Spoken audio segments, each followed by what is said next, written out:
जुलाई सन 2025 NASA का transiting exoplanet सर्वे satellite, जिसे हम टेस कहते हैं, वो हमारी गैलेक्सी के एक कोने में कुछ बहुत ही अजीब नोटिस करता है। एक छोटा सा लाल बौना तारा यानी एक रेड ड्वार्फ स्टार जिसका नाम TOI 1846 है, और ये हर 3.93 डेज में एक बार अपनी चमक को खो देता है। ये एक तरह का ट्रांजिट सिग्नल है जो बताता है कि कोई प्लेनेट इस तारे के सामने से गुजर रहा है। लेकिन इस सिग्नल में कुछ अजीब था। डेटा में एक स्टबल इरेगुलरिटी थी जो एक नॉर्मल ट्रांजिट पैटर्न से मेल नहीं खाती थी।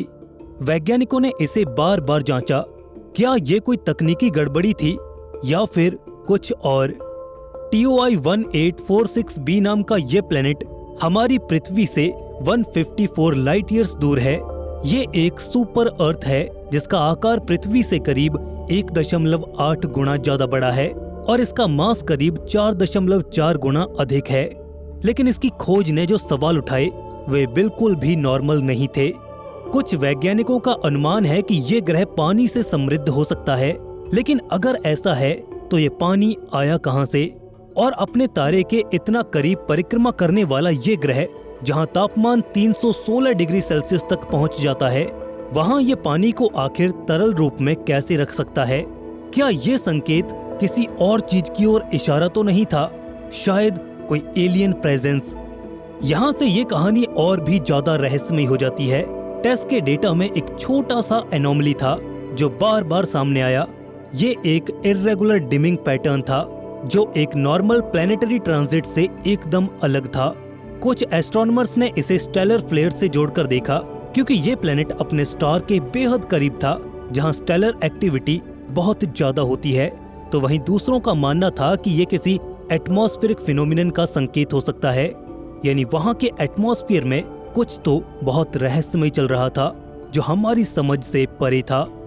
TOI 1846b कोई साधारण ग्रह नहीं है। ये एक M ड्वार्फ स्टार का ऑर्बिट करता है जो हमारे सूरज से छोटा और ठंडा है। इसका मास हमारे सूरज का 40% और इसका रेडियस करीब 41% है, यानी ये तारा आकार और भार में हमारे सूरज के आधे से भी छोटा है।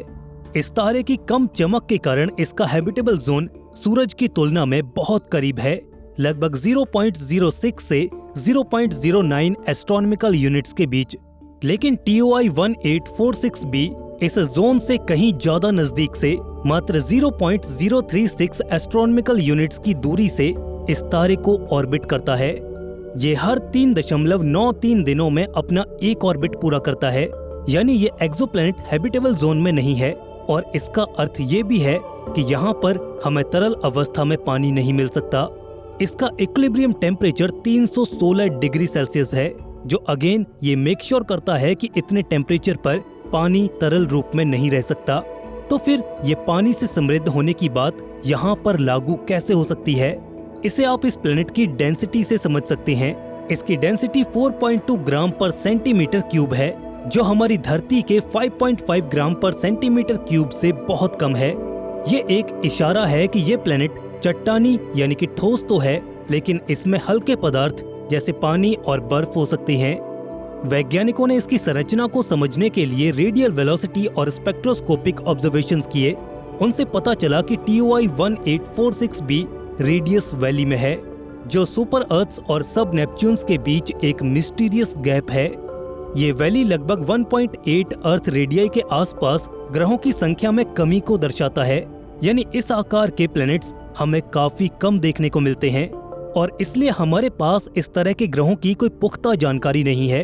लेकिन यहाँ पर सवाल यह है, क्या इस ग्रह की संरचना में पानी की मौजूदगी इस रहस्य को और गहरा कर देती है?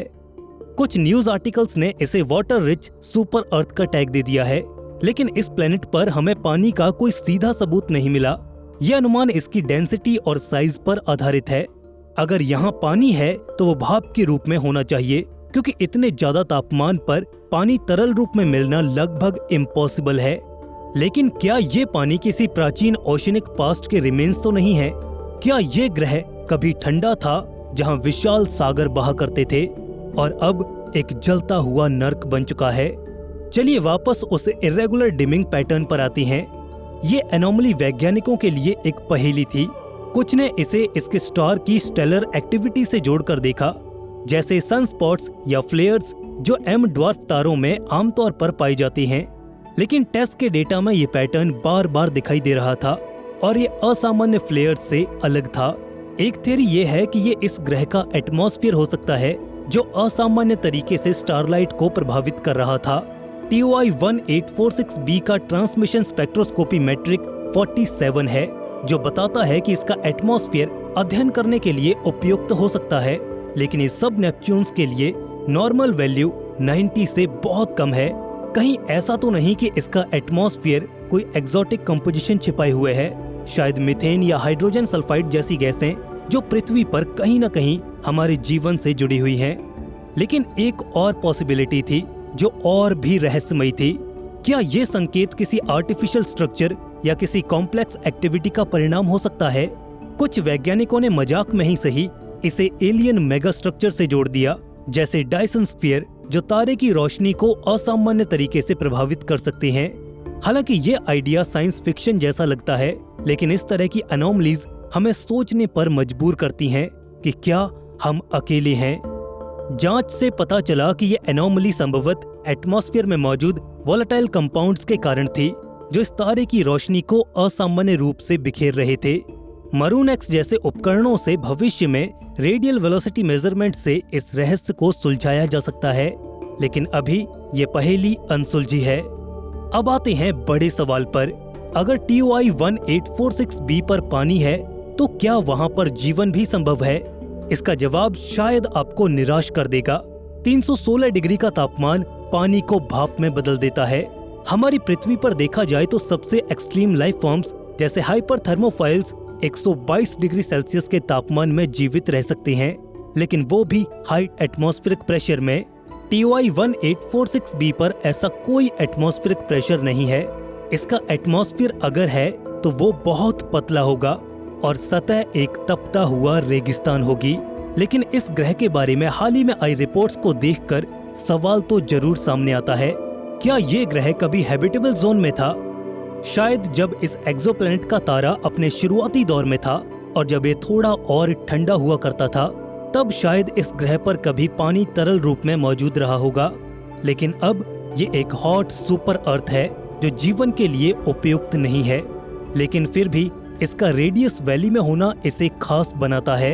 ये प्लेनेटरी एवोल्यूशन का एक स्नैपशॉट है जो बताता है कि ग्रह कैसे बनते हैं और समय के साथ कैसे बदलते हैं। लेकिन जब हम किसी एक्सोप्लैनेट पर जीवन की बात करते हैं तो हमारे सामने ये सवाल भी होता है कि क्या TOI 1846b पर एलियन लाइफ एग्जिस्ट कर सकती है?